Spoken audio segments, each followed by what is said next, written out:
জাকাত হচ্ছে ইসলামের 5টা স্তম্ভের মধ্যে একটি, ঠিক না?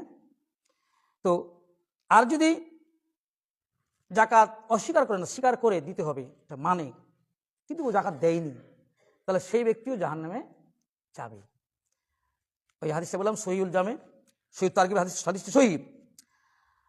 আনাস বিন মালিক রাদিয়াল্লাহু আনহু কল, আনাস বিন মালিক রাদিয়াল্লাহু আনহু থেকে বর্ণিত, তিনি বলেন ক্বালা রাসূলুল্লাহ সাল্লাল্লাহু আলাইহি ওয়াসাল্লাম, রাসূলুল্লাহ সাল্লাল্লাহু আলাইহি ওয়াসাল্লাম বলেছেন,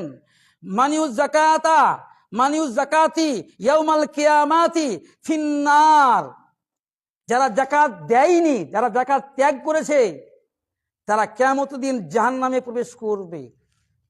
যারা জাকাত দেয়নি, জাকাত পরিত্যাগ করেছে, তারা কিয়ামতের দিন জাহান্নামে প্রবেশ করবে। হাদিসটি সহিহ। এখন তার যদি ঈমান থাকে, সে যদি শিরিক না করে মুশরিক না হয়, তাহলে আল্লাহ যতদিন চাইবে তাকে জাহান্নামে রাখবেন, আর আবার আল্লাহ তাআলা তার যদি ঈমান থাকে জাহান্নাম থেকে তাকে বের করে জান্নাতে দিবেন। কিন্তু তাকে জাহান্নামে যেতে হবে। কেউ যদি জাকাত না দেয়, ধানের ফসলের ওসর না বের করে, তাকে জাহান্নামে যেতে হবে কিয়ামতের দিন। সে যত বড় আমলকারী হোক না কেন, সে জাকাত দেয়নি। তারপরে একদিন জাহান্নাম থেকে আল্লাহ তাকে বের করবেন। তার যেরকম পাপ আছে সেরকম তাকে জাহান্নামে পড়তে হবে। হিসাব সহজ খুব, নাকি? তাহলে বোঝা গেল, যারা জাকাত অস্বীকার করবে তারা একদম ঈমান নষ্ট হবে। যারা জাকাত দিবে না, ইচ্ছা করতে হবে, বের করবে না, তারা জাহান্নামে যাবে। এখন আমি বললাম যে জাকাত একটা ইসলামের খুঁটি, ইসলামের মূল ভিত্তি হলো 5টি, তার মধ্যে জাকাত হলো খুঁটি। এই 5টার মধ্যে একটাকে অস্বীকার করে সে কাফের হয়ে যাবে, ঠিক না?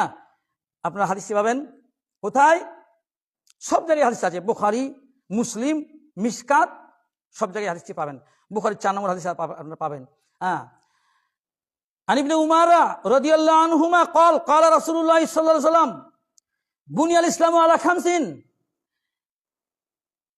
ইবনে উমর রাদিয়াল্লাহু আনহু থেকে বর্ণিত, তিনি বলছেন রাসূলুল্লাহ সাল্লাল্লাহু আলাইহি ওয়াসাল্লাম বলেছেন, বুনিয়াল ইসলামু আলা খামসিন, ইসলামের ভিত্তি হলো 5টি, ইসলামের খুঁটি হলো 5টি।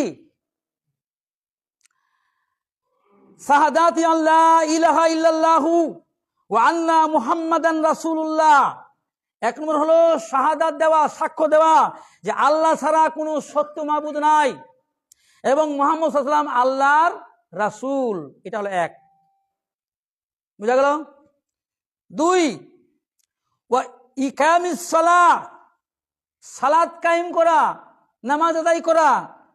3, ওয়া ইতাইজ যাকাত, যাকাত দেওয়া।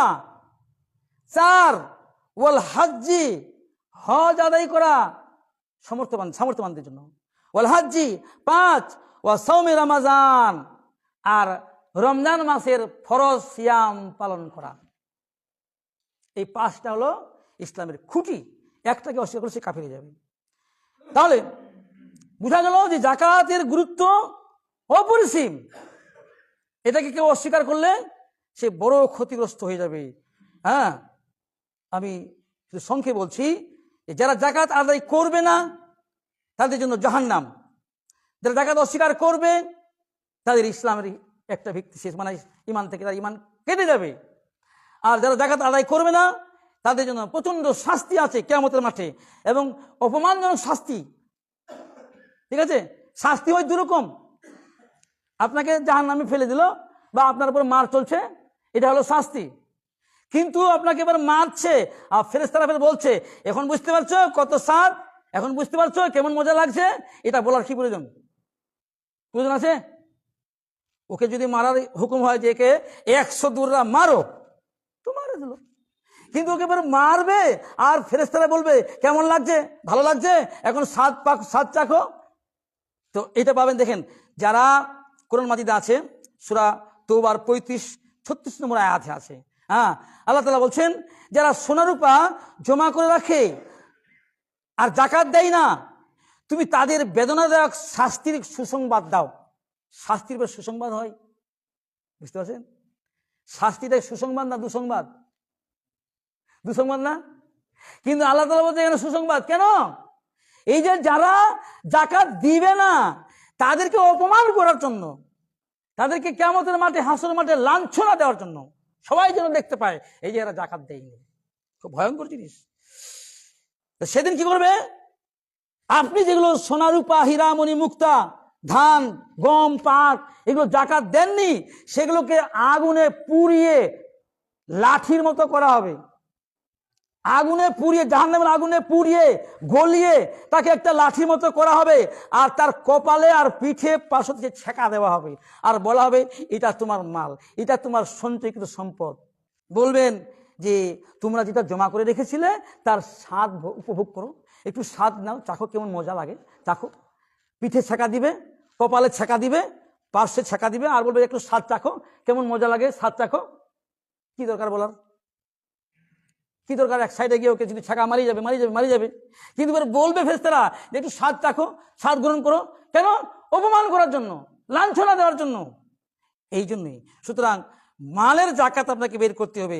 সে সোনা হোক, চাঁদি হোক, টাকা হোক, ফসলের ওসর হোক, দিতে হবে। তারপরে হাদিস এসছে যে সম্পদের যাকাত দেওয়া হয়নি সেই সম্পদে কিয়ামতের মাঠে বিরাট আকারে একটা সাপ তৈরি করা হবে।